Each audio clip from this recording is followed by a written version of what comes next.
محض دولت ہرگز وہ چیز نہیں ہے کہ جو کسی بھی قوم اور شخص کو معزز اور طاقتور بناتی ہے۔ دراصل انسان کا اپنا کردار اس کو طاقتور بناتا ہے، اس کا اپنا کیریکٹر اس کی اصل طاقت ہوتی ہے، اور اس کیریکٹر اور اس کردار کی وجہ سے اس کی عزت ہوتی ہے۔ کسی شخص کو اگر یہ لگتا ہے کہ دولت کی وجہ سے اس کی عزت ہو سکتی ہے تو یہ اس کا صرف زوم ہے، حقیقت سے اس کا کوئی واسطہ نہیں۔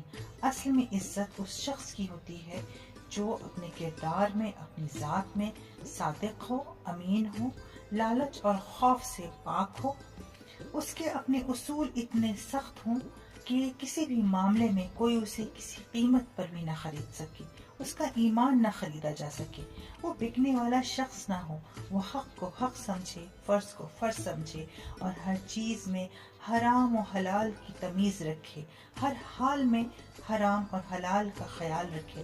ایسا نہیں کہ کسی بھی سچویشن میں آ کر، کنڈیشن میں آ کر وہ یہ کہے کہ نہیں کوئی بات نہیں، یا میں نے حرام کی جانب گیا تو کوئی بات نہیں۔ ایسا نہیں ہونا چاہیے، بلکہ ہر حال میں حرام و حلال کی تمیز اس کے اندر ہو۔ ایسے شخص کا کردار بڑا طاقتور ہوتا ہے، اور ایسے ہی شخص کی بات کی ویلیو ہوتی ہے، اس کی بات کا وزن دولت کے وزن سے کہیں زیادہ ہوتا ہے۔ اگر اس کے کپڑے سادہ بھی ہیں، اس کا گھر معمولی بھی ہے، لیکن لوگ اسے وقار کی نظر سے دیکھتے ہیں، اس کی کہی ہوئی بات کو مانتے ہیں، اس کی عزت کرتے ہیں۔